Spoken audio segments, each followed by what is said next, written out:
Hey everyone, welcome to a brand new episode of Motorcycle Throttle। आज हम हैं आरी शोरूम में और इस बाइक का रिव्यू करने वाले हैं। तो let's start the episode and review this bike. Let's go.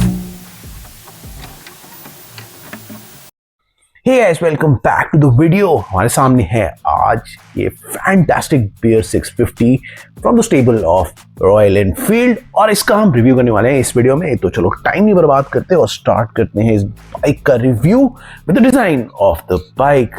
सबसे पहले let's check out the style of the bike. बड़ा ही इंटरेस्टिंग स्क्रैम्बलर स्टाइल है इसका, जो आजकल काफी पॉपुलर है amongst all motorcycle buyers. Now in terms of colour ये आती है 5 कलर स्कीम्स में, जिसमें सबसे इंटरेस्टिंग है एक 249 paint scheme based on the Bear Run, जिसको रॉयल एनफील्ड ने जीता था इन द 60s।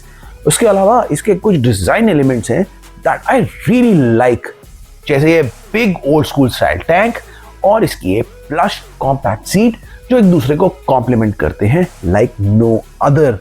उसके अलावा इसमें बहुत सारे और डिजाइन एलिमेंट्स हैं जो बहुत ही इंटरेस्टिंग हैं, जैसे ये twin to single tube exhaust जो इसे एक यूनिक स्क्रैम्बलर फील देता है और इसको एक मॉडर्न रेट्रो रोडस्टर बनाता है। Other design element that I love in this bike are these dual purpose fat tyres. अगर हम इन टायर्स को देखो ना, बड़े इंटरेस्टिंग है, ये काफी थिक है, इसमें ट्रेड भी बहुत अच्छा है और हर टाइप की सरफेस के लिए इसको बनाया गया है। ओवरऑल ये बाइक बहुत ही अच्छी मॉडर्न रेट्रो रोडस्टर है। आप देख सकते हो इसकी जो लाइट सेटअप है उसको भी इसी तरीके से बनाया गया है and I love it by the way. और एक बहुत ही बढ़िया modern generation new age motorcycle बनाई है रॉयल एनफील्ड ने, जो ऑल टाइप्स ऑफ बायर्स को सूट करेगी। Now in terms of design we love it and I will give it 4.1 out of 5। Now, after the design, let's move on to the performance of the bike. Now, before we talk about the performance, you should look at the specs on the screen और मैं इसके बारे में आपको एक trivia बताता हूँ। ये जो बाइक है ये बेयर रन से इंस्पायर्ड है, जिसे रॉयल एनफील्ड देता था इन द 60s। तो चलो आते हैं इसकी परफॉर्मेंस पे। सबसे पहले when I sit on the bike, ये bike feels a bit tall। इसकी हाइट थोड़ी ऊंची है लेकिन फिर भी डिसेंट है, तो मोस्ट राइडर्स के लिए ये अच्छी है और मोस्ट राइडर्स इसको एंजॉय करेंगे। As I start the bike, इसका जो एग्जॉस्ट नोट है वो बहुत ही बढ़िया है और बहुत ही थ्रोटी और एकदम एक्साइट करने वाला है। Now as I sit and take off on the bike, इस बाइक का वेट हमें फील होता है। 216 kg की ये बाइक है और ये हमें इंस्टेंटली नजर आता है। Now although this bike is heavier, इसमें रेव्स बहुत अच्छे हैं और ये टेक ऑफ बड़ी क्विकली और इंस्टेंटली ले लेती है। As a shift through the gears, the clutch feel and the throttle are really nice and smooth. एकदम न्यू जनरेशन क्लच और थ्रॉटल फील दी गई है जो बहुत ही सिल्की स्मूथ है। Now as I ride the bike, जब हम इसके सेकेंड गियर पे शिफ्ट करते हैं, इसका 650 cc parallel twin engine which is insane by the way comes to life in the mid-gear range. Now the bike generates 47.4 PS power at 7150 RPM। वो आपको feel हो जाता है in the second, third and fourth gear।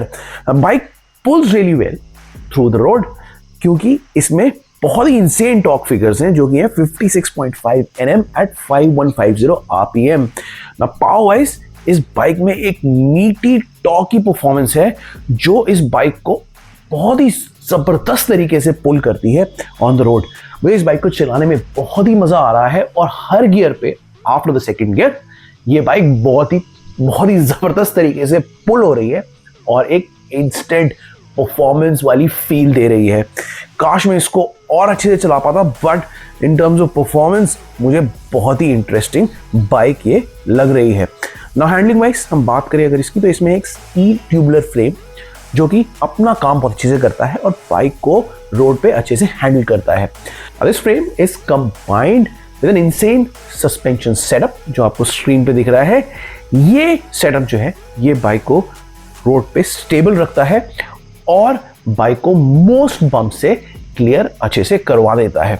जो ground clearance इस bike का वो 184 mm है और बहुत ही बढ़िया है, जो इसको पॉटहोल्स के ऊपर से ग्लाइड करवा देता है नाउ इसकी जो लेंथ है 2180 mm, वो इसे हेल्प करती है control on all sorts of roads, especially the gravel-filled roads. Now, the bike possesses a 320 mm ventilated disc, twin piston floating caliper in the front, and a 270 mm hydraulic disc brake single piston floating caliper at the back. ये जो setup है ये एक impressive dual channel ABS के साथ दिया गया है जो excellent बनाता है बाइक को in terms of braking and handling.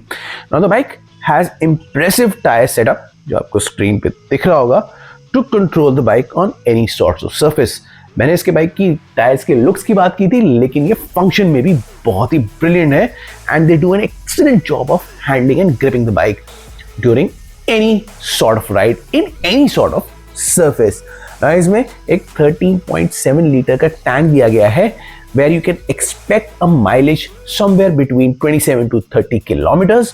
Now, in terms of overall performance, we give it a fantastic 4.3 out of 5. Now, उसके बाद यहाँ से हम मूव करते हैं on the features given on the bike.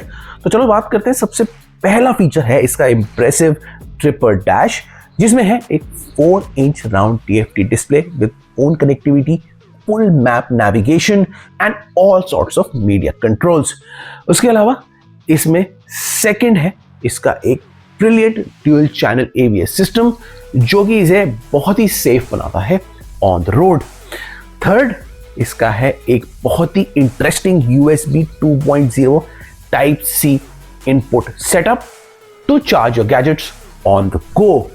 Fourth feature है इसका upside down fork setup for better handling and control during the ride on the road.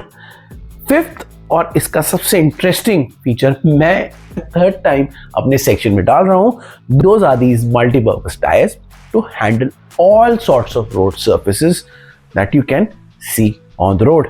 Now overall ये बाइक डिसेंट है इन टर्म्स ऑफ फीचर्स, ऑल्दो अगर थोड़े से और features होते तो ज्यादा मजा आता, लेकिन फिर भी मोस्ट फीचर्स इसमें कवर्ड है and for that we give it 3.9 out of 5. Now जैसा कि मैंने पहले बताया था, the bike comes in 5 colorways and the bike is available at a price of 3.59 lakhs. Now check out the bike in the RE store next to you, and if you happen to be in Delhi, do visit the Delhi store जो कि है साकेत में. उसके अलावा अगर आपको हमसे कुछ पूछना है, you can comment down below or follow us on all social media channels. So this was our review of the Bear 650. Hope आपको पसंद आया होगा. See you in the next video. It's bye from our side.